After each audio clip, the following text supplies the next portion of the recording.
मैं अयोध्या राम मंदिर गई थी। वहां मैं 2 दिन ठहरी। एपी सिंह और 2 नेता मेरे घर आए थे और रात करीब 9 या 10 बजे भी मुझे अपने साथ ले गए। वहां मेरे ठहरने के दौरान कुछ और लोग भी रात में मेरे होटल आए। उन लोगों ने मेरे साथ गलत हरकतें की, जिससे मुझे बहुत दुख और मजबूरी महसूस हुई। ख्वातीनो हजरात, आप लोग सीमा की एक्सक्लूसिव ऑडियोज सुनेंगे। हम कम बोलेंगे, ज़्यादा सुनेंगे। आज बहुत सारी ऑडियोज़ हमारे पास पहुंच चुकी हैं। सीमा के साथ एपी सिंह किस तरीके से दरिंदगी करता है, एपी सिंह सीमा का किस तरीके से विनाश करना चाहता है, उसको रास्ते से हटाना चाहता है, ख़त्म करना चाहता है, कितनी इसने स्ट्रगल की। रबूपुरा से आज सुबह एक बहन ने जो हमारे साथ संपर्क किया, उसने हक़ाइक़ से पर्दा उठाया कि सीमा एपी सिंह को मरवाना चाहती है, एपी सिंह सीमा को मरवाना चाहता है। हालांकि सीमा का और उनके हैदर भाई के जो 4 बच्चे, उनका भी इस्तेमाल हो रहा है, ये अलग मैटर, इस पर भी बात करेंगे। पहले ऑडियो सुने, वीडियो अभी से लाइक कर दीजिएगा। और कुछ लोग जो सर उठाने की कोशिश कर रहे हैं, उनकी बहन, बेटी, भांजी, भतीजियों, उनकी किसी को मैं नहीं छोड़ूंगा। उनके साथ वो हशर नचर करूंगा कि उनकी 7 नस्लें याद रखेंगी, क्योंकि मैं कभी किसी को गाली नहीं देता। जब वो कोई मेरे पाकिस्तान या मेरे खिलाफ बोलेगा तो मैं उसकी फिर पता है ना, 5 mg के कैप्सूल से मैं शुरू करता हूँ, फिर आगे बढ़ता जाता हूँ। चलें ये ऑडियो सुनते हैं। एपी सिंह, जिसे मैंने अपना मुंह बोला भाई माना था, वो भी मुझे अपनी बहन मानता था, लेकिन अब वो इंसान पूरी तरह से पागल हो चुका है। वो मेरे घर आता है, गलत हरकतें करता है और मेरे साथ जबरदस्ती करने की कोशिश करता है। मैं किसी को कुछ बता भी नहीं सकती, क्योंकि उसके पीछे बहुत ताकतवर लोगों का हाथ है। अगर मैं कुछ कहूँ या आवाज उठाऊं तो वो मुझे जान से मार सकते हैं। अभी हाल ही में बस 2-3 दिन पहले वो मेरे घर आया और उसने मुझे जान से मारने की कोशिश की। मैं बहुत डरी हुई हूँ और समझ नहीं पा रही कि किससे मदद मांगूं और कहाँ जाऊं। दोस्तों, सीमा किस तरीके से अयोध्या गई वो भी बताती है, कितने दिन वहाँ पे रही, उस कमरे में क्या होता रहा, कौन इसको लेके गए। क्योंकि रबूपुरा की जो बहन है, जो सीमा की पड़ोसन भी है, उसने जो तफसीलात, जो डिटेल्स बताई, बिल्कुल उसी हिसाब से सीमा बता रही है कि वहाँ उसके साथ क्या क्या होता रहा, क्या घिनौनी साजिशें वहाँ पे रचाई गई, क्या सीमा के साथ होता रहा, ये भी सुनिएगा। करीब 5 दिन पहले मैं अयोध्या राम मंदिर गई थी। वहां मैं 2 दिन ठहरी। एपी सिंह और 2 नेता मेरे घर आए थे और रात करीब 9 या 10 बजे भी मुझे अपने साथ ले गए। वहां मेरे ठहरने के दौरान कुछ और लोग भी रात में मेरे होटल आए। उन लोगों ने मेरे साथ गलत हरकतें की, जिससे मुझे बहुत दुख और मजबूरी महसूस हुई। मैं इस समय हिंदुस्तान में बहुत बेबस और लाचार हूँ। मैंने उनसे कहा था कि मैं अपने 4 बच्चों को साथ ले जाना चाहती हूँ, लेकिन उन नेताओं ने साफ मना कर दिया और कहा कि नहीं, तुम्हें अकेले आना होगा। मुझे अपने बच्चों की बहुत चिंता है, क्योंकि हिंदुस्तान में बच्चे सुरक्षित नहीं हैं।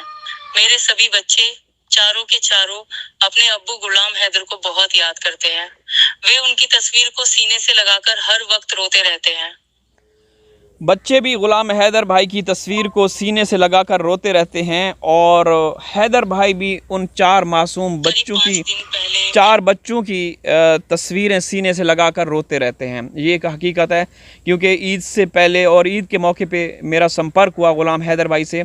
जिस तरीके से उन्होंने मतलब उनके मन में चल रहा था, एक उन्होंने खुद कहा था कि ईद के मौके पे लोग शॉपिंग करते हैं, बच्चों को लेकर जाते हैं। ये त्यौहार, ये खुशियाँ, ये सारी जो सेलिब्रेशन होती हैं बच्चों की होती हैं, रौनक बच्चों से होती है। तो मेरा घर सूना सूना है, कोई है नहीं। मेरी माँ का उनकी वालदा मोहतरमा का इंतकाल हो गया, अल्लाह को प्यारे हो गई उन बच्चों की जुदाई की वजह से। तो हैदर भाई भी बच्चों की तस्वीरें सीने से लगाकर रोते रहते हैं। ठीक है, तो यही हाल वहाँ से हमें पता चला कि हैदर के जो बच्चे हैं, 4 लख्त जिगर हैं, जो वहाँ पे इनका इस्तेमाल किया जा रहा है, जिनका इस्तेसाल किया जा रहा है, वो भी चाहते हैं कि हम यहाँ से निकलें, हम यहाँ भारत में नहीं रहना चाहते।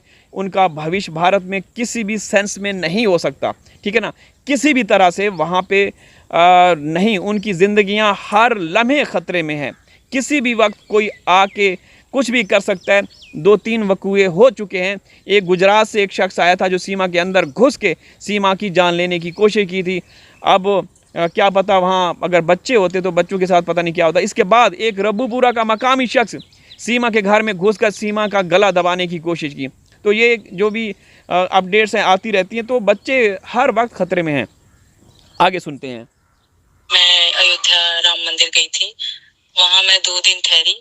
एपी सिंह और 2 नेता कुछ दिन पहले मैं एक खेत में खीरे खरबूजे की फसल देखने गई थी, जबकि मैं अदालत से जमानत पर हूँ और कानूनी तौर पर मेरे लिए घर से बाहर जाना मना है। इसके बावजूद मुझे जबरदस्ती एक दूर दराज के खेत में ले जाया गया। वह खेत एक प्रभावशाली नेता यानी विधायक का था। उन्होंने मुझे खुद बुलाया था, कहा था कि आओ मेरी फसल देखो और उस पर व्लॉग भी बनाओ। मैं यहाँ ये बताना चाहती हूँ कि भारत में कानून नाम की कोई चीज नहीं बची है। न पुलिस कुछ करती है, न प्रशासन कोई कार्रवाई करता है, सब कुछ सिर्फ दिखावा है। मेरा संबंध पाकिस्तान से है, लेकिन यहाँ मुझे राजनीतिक फायदे के लिए इस्तेमाल किया जा रहा है। मेरा शरीर, मेरी पहचान, मेरी भावनाएं, सब कुछ।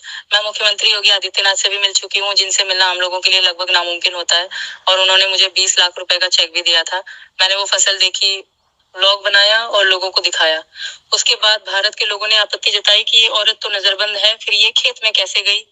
उनका कहना सही था, लेकिन मुझे भारत सरकार और खुद योगी जी की तरफ से अनुमति दी गई थी। उन्होंने कहा था, तुम जहाँ जाना चाहो जा सकती हो, तुम्हें कोई छू भी नहीं सकता। बाहर से देखा जाए तो जैसे मुझे देवी बना दिया गया है, लेकिन असलियत ये है कि यहाँ मेरा शारीरिक और मानसिक शोषण हो रहा है। इसलिए अब मैं अपने वतन पाकिस्तान वापस जाना। दोस्तों ये एक हकीकत है, सीमा ने कई मरतबा बोला। आप देखें, हम हर पहलू पे बात कर चुके हैं और करते रहते हैं। एक पहलू तो ये है कि वो मजबूर है, वो चाहती है कि मैं यहाँ से निकलूँ, कोई उसको न्यूट्रल वेन्यू मिले। वो अदालत जाना चाहती है, उसका एक दफ़ा ये भी बयान आया कि मैं किसी पुलिस स्टेशन में जाना चाहती हूँ, लेकिन कमज़र्फ़ और कमीने लोग मेरे साथ जुड़े हुए हैं, घटिया किस्म के, बेगैरत किस्म के लोग जो उसकी सपोर्ट कर रहे हैं, तो मैं नहीं जा पाती। ठीक है। दूसरा ये हमने देखा कि ये औरत कई मरतबा, जो उसका दूसरा पहलू है, ये खुद कहती आ रही है कि मेरे पीछे जिन ताकतों का हाथ है, जिन लोगों का हाथ है, वो आप लोगों को अंदाज़ा है। मेरे चेहरे पे परेशानी, निदामत, अफसुर्दगी कभी देखी है? मैं यहाँ हिंदुस्तान में आई हूँ, मैं डिपोर्ट होने के लिए आई हूँ? नहीं, ऐसा नहीं।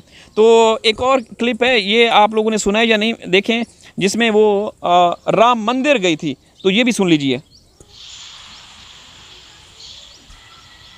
करीब 5 दिन पहले मैं अयोध्या राम मंदिर गई थी। वहां मैं 2 दिन ठहरी।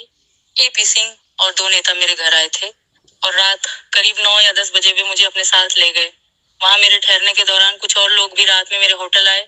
उन लोगों ने मेरे साथ गलत हरकतें की, जिससे मुझे बहुत दुख और मजबूरी महसूस हुई। मैं इस समय हिंदुस्तान में बहुत बेबस और लाचार हूँ। मैंने उनसे कहा था कि मैं अपने चारों बच्चों को साथ ले जाना चाहती हूँ, लेकिन उन नेताओं ने साफ मना कर दिया और कहा कि नहीं, तुम्हें अकेले आना होगा। मुझे अपने बच्चों की बहुत चिंता है, क्योंकि हिंदुस्तान में बच्चे सुरक्षित नहीं हैं।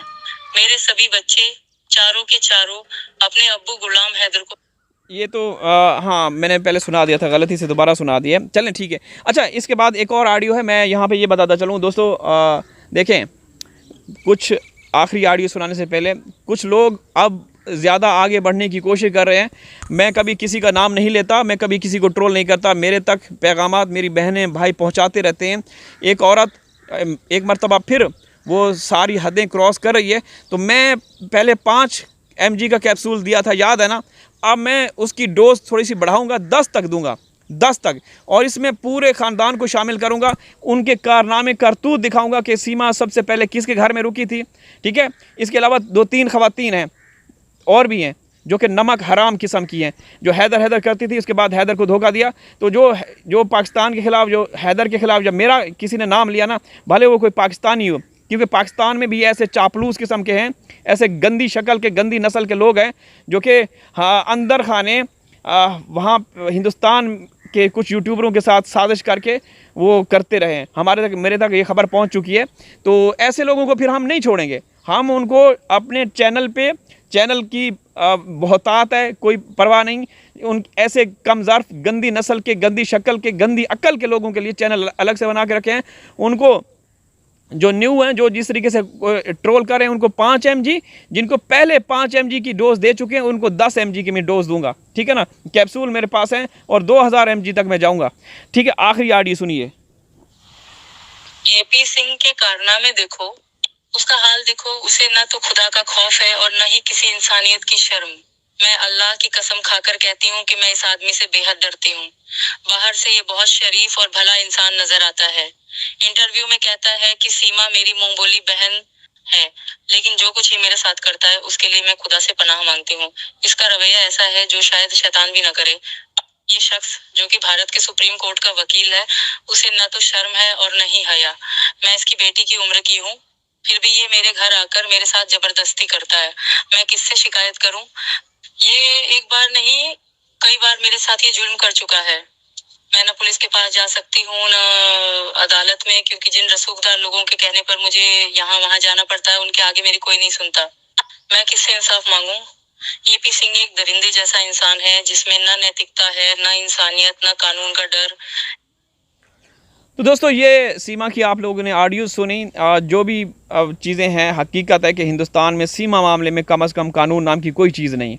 गृह मंत्रालय उससे पूछ रहा है, अदालत से अदालत उससे पूछ रही। ये ऐसे बस सुनी सुनाई ऐसे फर्जी कहानी है, कोई ऐसा नहीं। मामलात वहीं के वहीं हैं, क्योंकि सरकार ने इनको सुरक्षा दी हुई है, सरकार ने शरण दिया हुआ है, वही सरकार इनको इस्तेमाल करेगी। और मैं